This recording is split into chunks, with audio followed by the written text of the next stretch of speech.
শুনতে শুনতে এত বড় হইলাম, কলেজ জীবন কাটাইলাম, চাকরি পাইলাম, এরই হলো আফসার হুজুর। বাবার হাত ধরি ধরি সচির মাদ্রাসা ছিলাম, শুনতে স্কুলে পড়াশোনা করি, আজকে চাকরি পেলাম। সেই হুদয় গাড়ির কাগজ দেখা আমার সম্ভব না। এই মশাল নাগান জমিনে আমি তখন 400 টাকা 300 টাকা সভা করে গেছি, 250 টাকা। সোনারা, এই মশাল নাগান জমিনে কত মানুষ আমার শুনি কবরে চলে গেছে না। সেই জন্য বাবা, আজকে সেই জমিনে, আজকে এই মাদ্রাসার জমিনে, আজকে আমি আফসার আলী এখনো কবরে যাই নাই। এখনো আমার ওয়াজ শোনা আপনারা রাজি আছেন কিনা? কে কে রাজি আছেন? দুটো হাত তোলো, একটা নয়, দুইটা। তাকবীর লাগান, লাই তাকবীর, লাই তাকবীর। যারা যারা রাজি আছেন তারা তারা তো সবাই খুশি, খুশি তো? কাই কাই করছে হাত তোলো। তাহলে একটু আগে আগে বসি, পিছনের গুলে একটু আগে আগে বসি। বাবা আগে এসো, সোনামর কলজামর ধর্মর মানিক মোর চামর আগে এসো। 1 ঘন্টা তো শুনে যাবে, যেহেতু সিরিয়াল লাস্ট করছে, ঠিক না বেটি? 1 ঘন্টার জন্য যারা পিছনে আছেন, হ্যাঁ পিছনে যুবক একটু আগে বসো। যারা পিছনে আছেন, চানা তো চাবার না তোমার কাছে, কারণ পকেট ধুয়ে নিচ্ছে 2 বক্তা। মোর কাছে চাঁদা নাই, কারণ আগে যে বক্তা ওয়াজ করছিলেন তারা তো একেবারে 6 মাসের চাঁদা, হাফ মাসের চাঁদা, সব কিছু চাঁদা শেষ। এলাম মোর সিরিয়াল হল কিছু কথা বলা লাগায়, ঠিক না ঠিকই? কিন্তু বাবা মাস্টার মানুষ, স্কুল কালকে পড়ি, আবার সবার যান। তবু আমি বললাম এই ভুল করেন না।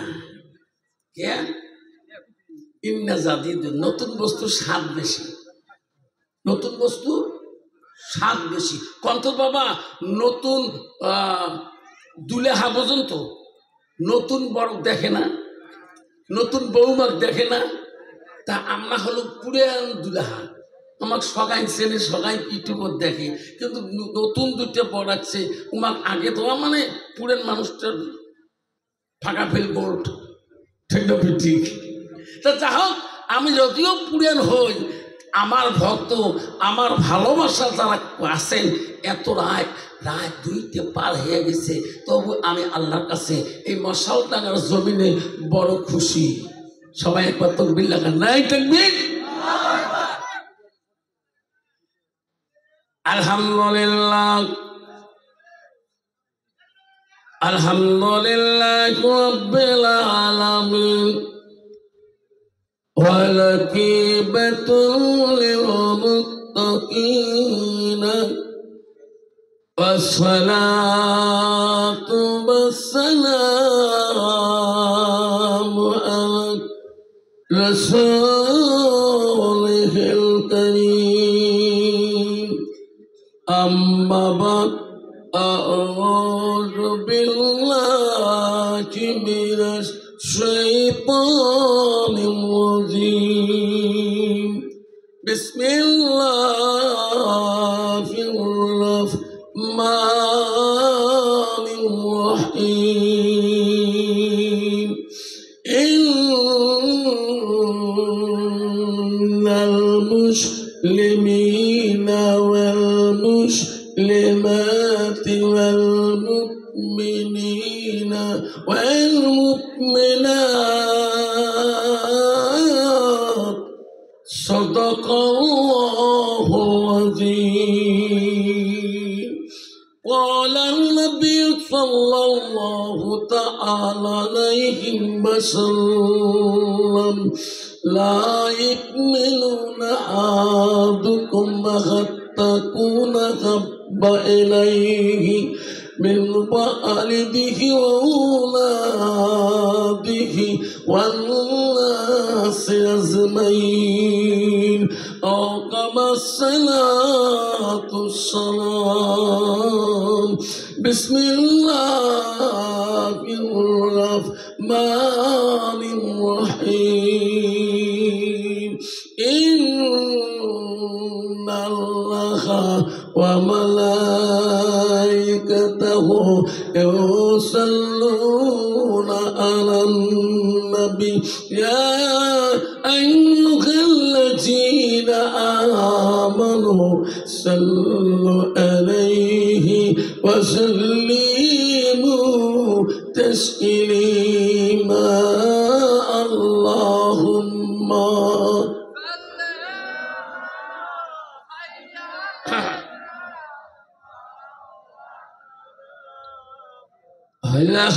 علي سيادنا مولانا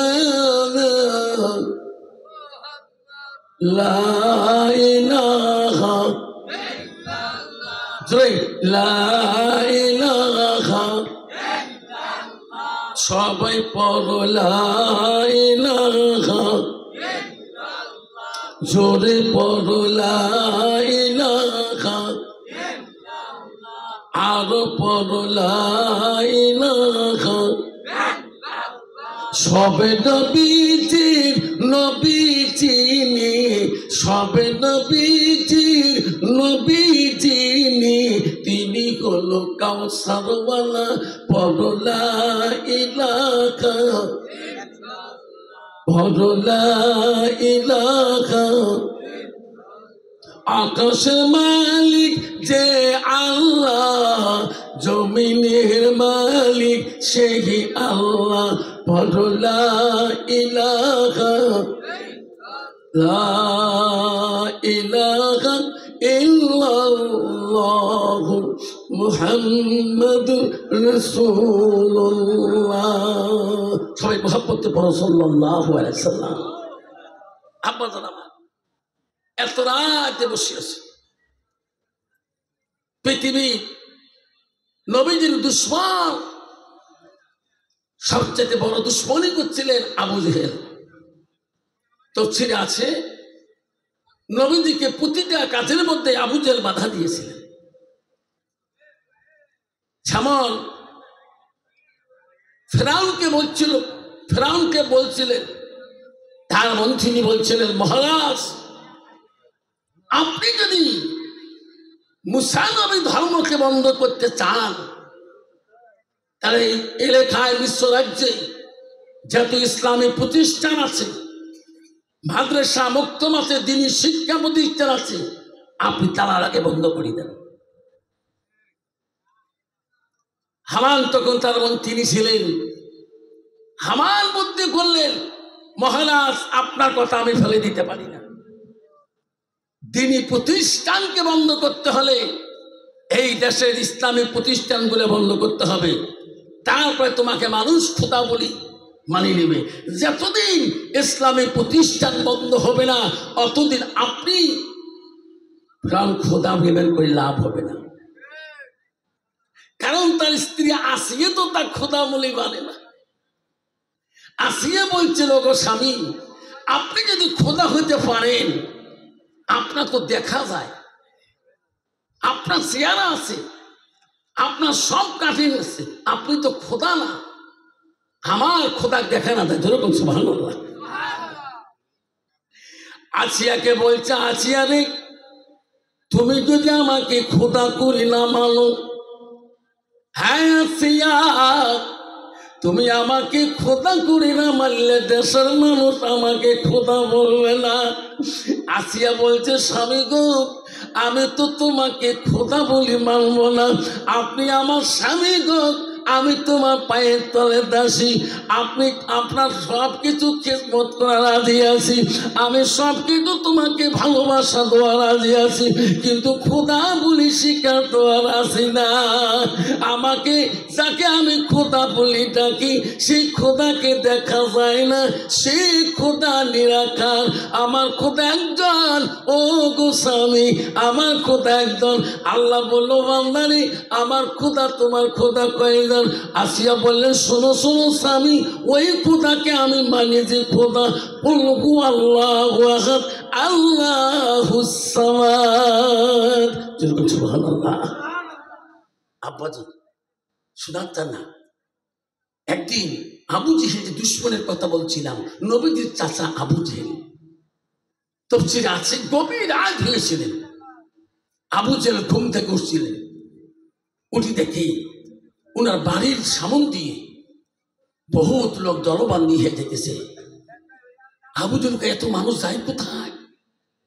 আবু জেহেল লাফ দিলেন, কেন কোথায় যাও এত রাত্রে? তোরা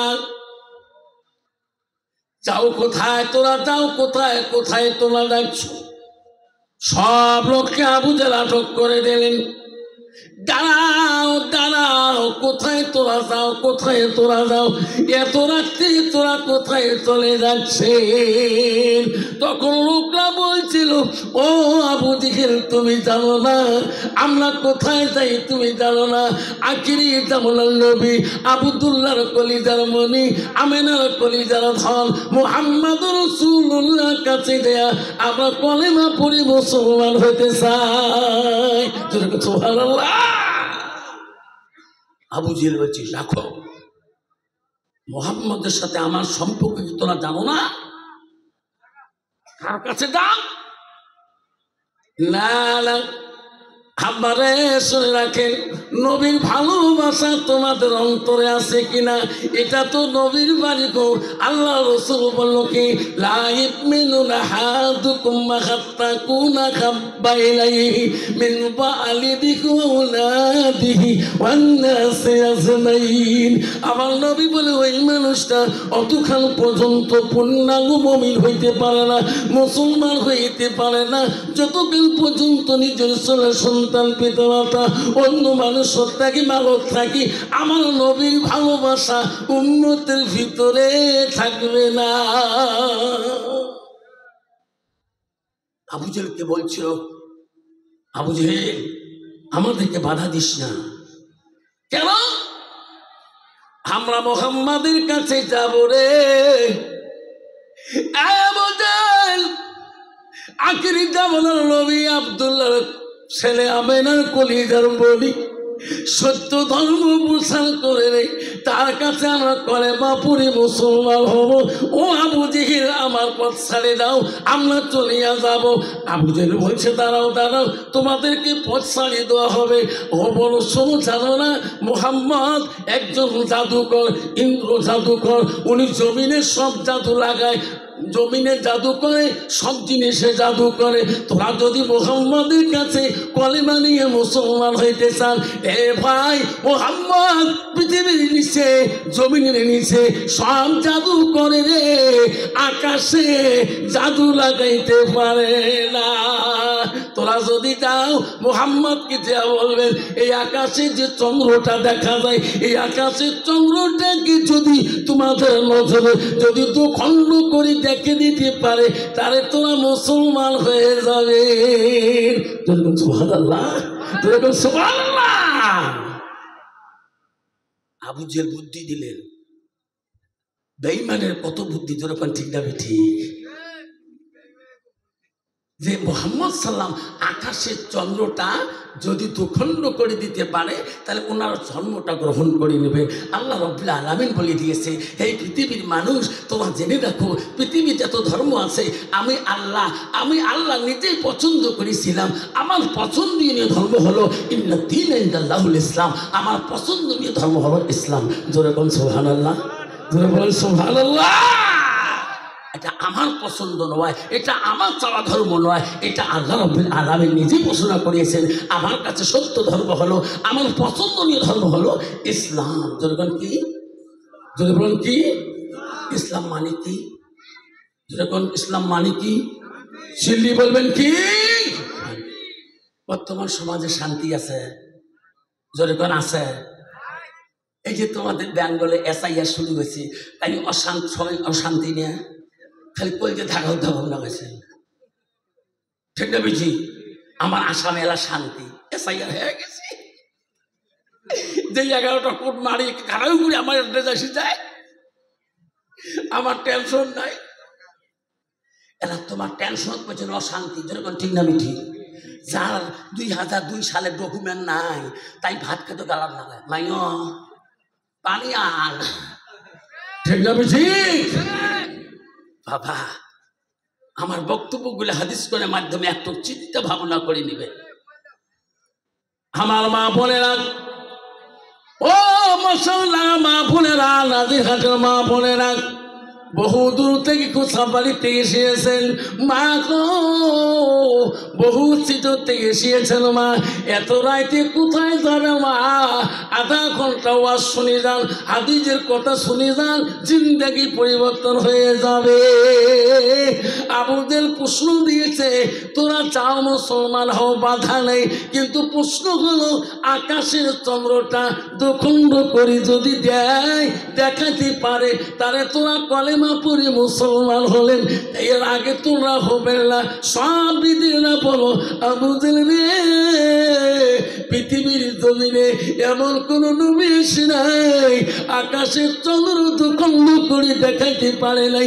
আমরা মুহাম্মদের কাছে এই প্রশ্ন করতে পারবো না। সুবহানাল্লাহ। পৃথিবীতে এমন কোন নবী এসে নাই আকাশের চন্দ্র দুখণ্ড করে দেখাইতে পারে না। আবু জেহেল আমরা এই প্রশ্ন করতে পারবো না। আবু জেহেল বেঈমান বলেন, তোরা যদি প্রশ্ন না করো আমি তোমাদের সঙ্গী হয়ে যাব, আমি তোমার দলপতি হয়ে যাব, তোমার পরিবর্তে আমি আবু জেহেল প্রশ্ন করব। আবু জেহেল বেঈমান ওই দিন ওই দলের সাথে হয়ে বিশ্বনবী মুহাম্মদ রাসূলুল্লাহর বাড়ি থেকে যায়। গভীর রাত্রে যেয়া নবীজিকে ডাক মারে, ও মুহাম্মদ, ও মুহাম্মদ। নবী বলে, রে আমাকে কে রে নাম ধরি ধরি ডাকায়? আমার নবী এত দয়ালু ছিল গো, আমার নবীর মতো দয়ালু কেউ ছিল না। এত আবু জেহেল অত্যাচার করেছিলেন, এত মারপিট করেছিলেন, আমার নবীকে ধনুর বেড়ে দিয়ে আমার নবীকে আবু জেহেল ঠেলাইছিলেন, আমার নবীর কানের পদে রক্ত পড়েছিলেন, তবু নবীজির অন্তরে কিনে নেয়। আবু জেহেলের ডাক শোনার সাথে সাথে নবীজির সামনে আসি দাঁড়িয়ে যায়। সুবহানাল্লাহ। ভাবছেন আমার শোনার চান নবীজি কত বড় দয়ালু ছিলেন। সেই নবী হাদিস কি বললেন? আল্লাহ নবী বললেন, লাইসা মিন্না মান লাম ইয়ারহাম সাগীরানা ওয়া লাম ইউকাব্বির কাবীরানা। আমার নবী বললেন, ওই মানুষটা আমার উম্মতের ভিতরে গণ্য হতে পারে না। বলে, লাইসা মিন্না মান লাম সাগীরানা, যারা ছোটকে আদর যত্ন করে না, ওয়া লাম ইউকাব্বির কাবীরানা, যারা মুরব্বিকে সম্মান দেয় না। রাসূল বললেন, কন্ত বাবা বর্তমান সমাজে মুরব্বীদের সম্মান আছে? জোরে কোন আছে? নাই।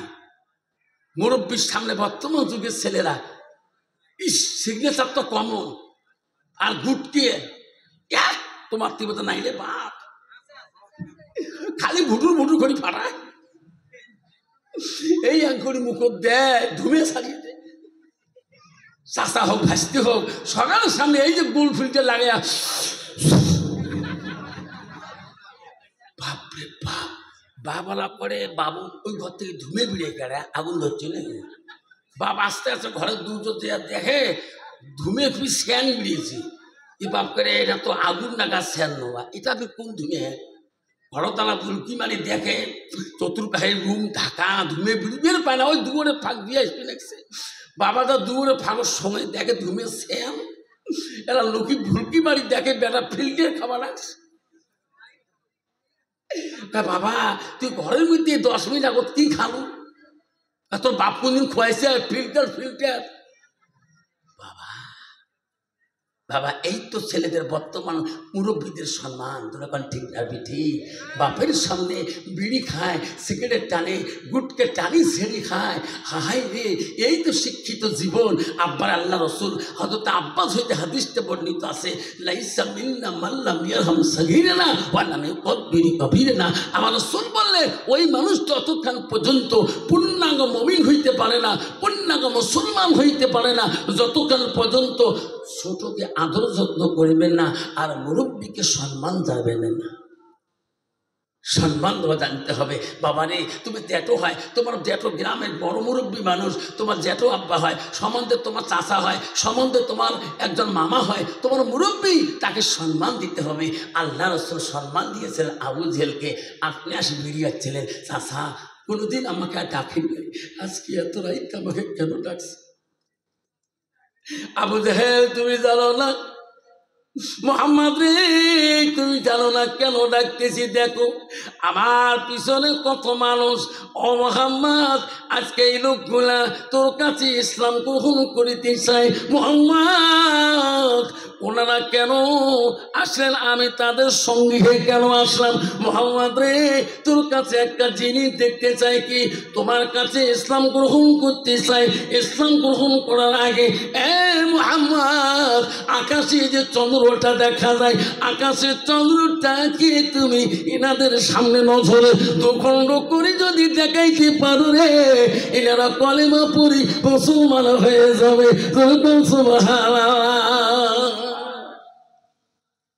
নবীজি শুনিয়ে চিন্তায় পড়ে গেলেন, দুই চোখের পানি নবীজির দয়ন দিয়ে ঝরঝর করা পর শুরু। আল্লাহ চাষা করে এই ধরনের প্রশ্ন করে নাই। আল্লাহ তুমি জানো, আল্লাহ আকাশের চন্দ্রকে দুখণ্ড করে দেখে দিত। আল্লাহ বলে, জিবরাইল, আমার হাবিবের চোখের পানি সহ্য করতে পারে না।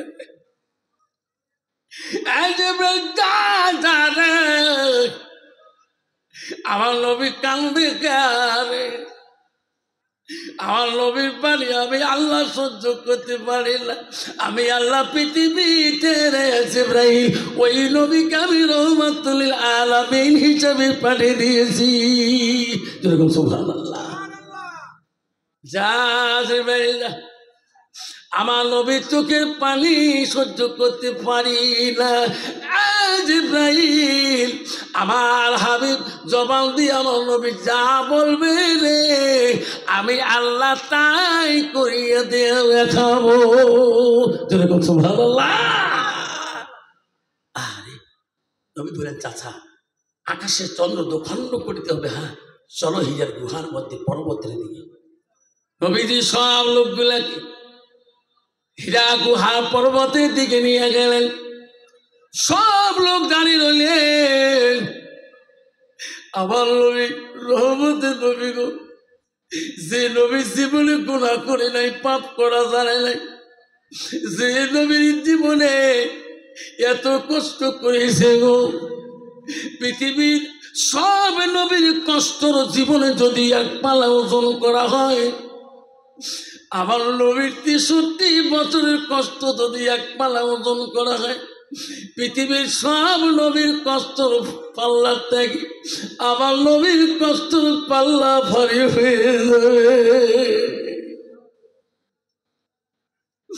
আল্লাহ পৃথিবীর সব নবীর উম্মতের আখেরে আখিরি জামানার উম্মত আমার নবী মুহাম্মদ রাসূলুল্লাহ আখির জান্নাত না যাওয়া পর্যন্ত কোন নবীর উম্মত আগে যেতে পারবে না।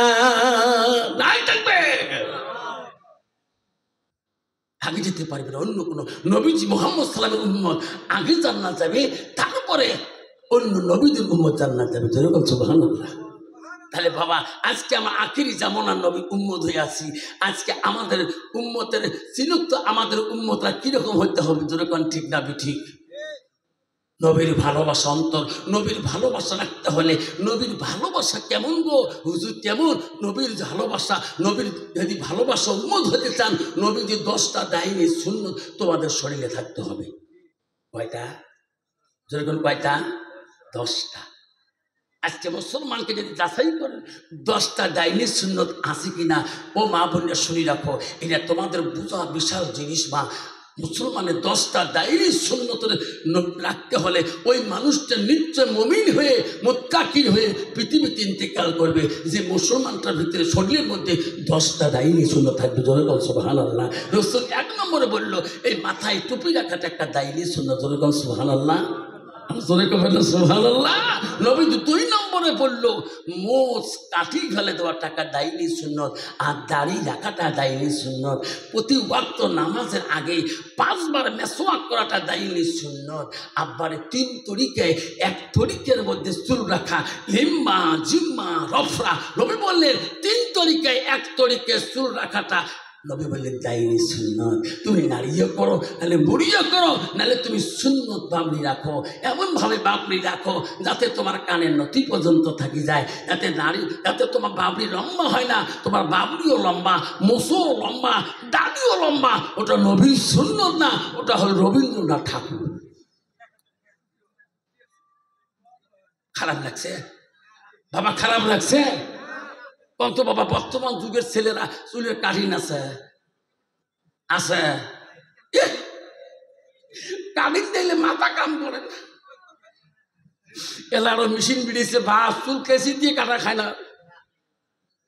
ওদিনকে গেছো নাফিতে রটি, বাবার চুল গুলো কাটি দেয়, সিরিয়াল কই লাগাইছেন, কয় কি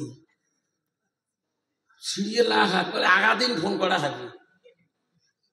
চিনতে পড়ি গেল রে, না আজকে হবার না, আজকে মঙ্গলবার ফুল ক্লাস আছে, শনিবারের দিন সিরিয়াল লাগাইছে হাফ ক্লাস। স্যার 1 ঘন্টা পরে আসো মসজিদ, ফির কাউ দিবেন না, ঠিক 1 ঘন্টা 5 মিনিট আগে খাড়া হয়েছ মোকায় সাড়ে সিট ছাড়া ফোন করছে, মানে বুকিং হয়েছে মোর। যে করা চেহারা বসছে রে বাবা, উমাতে চুলের কাটলি দিবেন লাগছে, সোজা সোজা সোজি মেশিন লাগাইছে নাকি, মেশিন একটা আছে না, এমন টান মানে মুখে এলে কেসি লাগবার না কেসি লাগে না, এবারে সোজা কান্নি বাবারে। একটা কান্নি বিড়িছে বর্তমান, এদিক এক না চুল লাই উপরে এমন করে, এদিক কোনো ফিতে নাকে দেওয়া যা গোটা মাইন, যেরকম ঠিক যাবে ঠিক। কি যুগ আসিল বাবা, কেন ভাবতো আমার সোনার সামনে কি জন্য এই কেসটা হয়ে গেছেন? কারণ এই যুবকগুলা, তুমি কলেজ পড়ো বাধা নাই, হায়ার সেকেন্ডারি পড়ো বাধা নাই, আমিও হাই স্কুলের একজন মাস্টার, আমাদের ক্লাস 8, 9, 10 পর্যন্ত সমস্ত মেয়েরা ছেলেরা আমাদের স্কুল থেকে মাধ্যমিক পরীক্ষা দিয়ে কলেজ জীবনে যেতেছেন। আমিও হাই স্কুলে যাই, আমার ক্লাসে যদি একটা হাই স্কুলের সমাজ যদি চুলের কাটিং 19-20 হয়েছে, উনি জানে মোর ভয়ের ক্লাস করবেন না, হুজুর মো গরু পিটবে তো শোতাইবে। এত শাসন, তো তরিকে সারা চুল নিয়ে ক্লাসে যাচ্ছিস, চুলের মুঠি ধরি এমন টান টানা মা উপরে উঠি, কত ওই সব আরো যাবে অঙ্করি যাবে। সেই জন্য ভাবছেন আমার, তুমি কলেজ পড়তে পারো বাধা নাই, হাই সেকেন্ডারি পড়ো পড়তে বাধা নাই, তুমি ল পড়ো বাধা নাই, এমএ পড়ো বাধা নাই, কিন্তু তোমার তরিকা থাকতে হবে রাসূলুল্লাহ সুন্নত তরিকা। নবী বলতে একটা সুন্নতের কত বড় দাম, মানে হাব্বা সুন্নতি ফাকাদ হাব্বানি ওয়া মানে হাব্বানি কানা মাই ফিল জান্নাত। সুবহানাল্লাহ। আজকে মুসলমান এখনো কোনো পরিবর্তন হলাম না, ওয়াজ রসিও শুনতে শুনতে যুবকরা পাগল হয়ে গেল, কিন্তু একটা যুবকও এখনো ইসলামের দিকে পরিবর্তন আসলো না। যখন ঠিক না ঠিক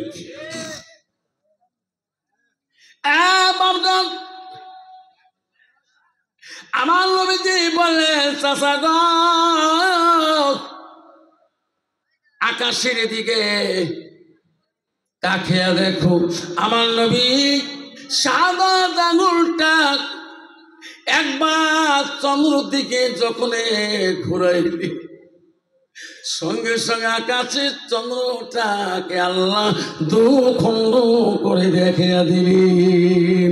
মাটি কাঁপে, জমিন কাঁপে রে, বিধিরা বলে মোহাম্মদ, ও মোহাম্মদ আমরা ইসলাম গ্রহণ করে নেব, আমরা এখন মুসলমান হয়ে যাব।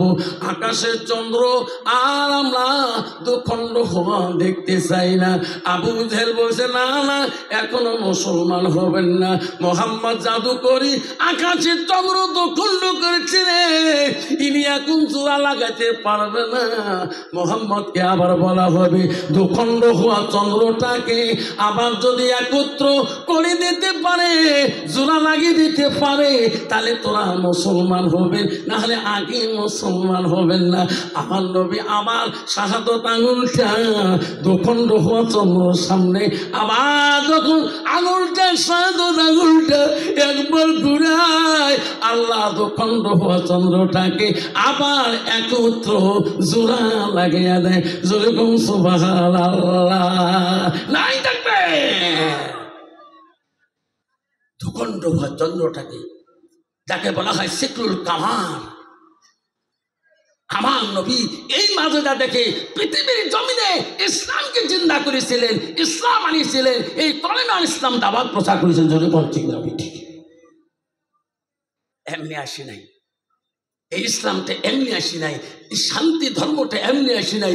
ও মা বোনরা শুনি রাখো, আম্মারা শুনি রাখো, আল্লাহ রসুল কি বললেন, মা এই 4টে কাম তোরা করবেন। মা বোনেরা কি কাম হুজুর? শেষ রাইতে তোমার বক্তব্য পাইলাম হুজুর, এই 4টে কামের কথা বলেন, এই 1 ঘন্টা 1/2 ঘন্টা বলেন হুজুর, আমরা এই 4টে আমল করি যাতে আমার জিন্দগিটা কামিয়াবি করতে পারি। আল্লাহ রসুলের একক থাকি 11 জন স্ত্রী ছিল। যেরকম কয়জন? নবীজির জীবনে তফসিরে আছে একত্রাকে 11 জন স্ত্রী ছিল। নাম কই? 1 নম্বর স্ত্রীর নাম ছিল মা খাদিজাতুল কুবরা, আর 11 নম্বর স্ত্রীর নাম ছিল মা মারিয়া। বাকি কেন বললাম না, সব নাম জানি। 1 নম্বর স্ত্রী ছিল মা খাদিজাতুল কুবরা, আর 11 নম্বর স্ত্রীর নাম ছিল মা মারিয়া। নবীজি 2 নম্বর স্ত্রীর নাম ছিল মা সাউদা। কি নাম? মা সাউদা। সাউদা নবীজির কাছে তফসিরে আছে এককালে ইসলাম গ্রহণ করেছেন। যেরকম সুবহানাল্লাহ। সাউদার স্বামীর নাম ছিল সাকওয়ান। মা বলে ধ্যান দিয়ে শুনবেন, নবীজির দ্বিতীয় বিবির নাম কি? সাউদা। সাউদার আগে স্বামীর নাম ছিল সাকওয়ান। সাকওয়ান এবং সাউদা ইসলাম গ্রহণ করার পরে মক্কার জমিনে ওনাদের আত্মীয়দের ভিতরে আর থাকতে পারে না। সাউদানকে ধমক দেয় তার বংশরা, আর সাউদাকে ধমক দেয় তার বংশরা। আল্লাহ রসুলের কাছে সাকওয়ান এবং সাউদা আসে বলেন, ইয়া রাসূলুল্লাহ, তোমার কাছে ইসলাম গ্রহণ করার পরে আমরা মক্কার জমিনে থাকতে পারি না। নবী বললেন, ও সাকওয়ান, তুমি যদি নবীকে তুমি ভালোবাসো রে সাকওয়ান, তোমার বিবি সাউদাকে নিয়া তুমি আবু সিরিয়া রাজ্যে চলে যাও। আমি নবী বললাম, রে সাকওয়ান, আবু সিরিয়া রাজ্য গেলে মক্কার বিধিরা কোনোদিন আর যাবে না, ইসলাম তোমার কাছ থেকে নষ্ট হবে না। সাকওয়ান এবং সাউদা 2 জনের স্বামী স্ত্রী আমার নবীর পরামর্শ শুনি মক্কার কাফেরদের অত্যাচার সহ্য করতে পারে না। সাকওয়ান এবং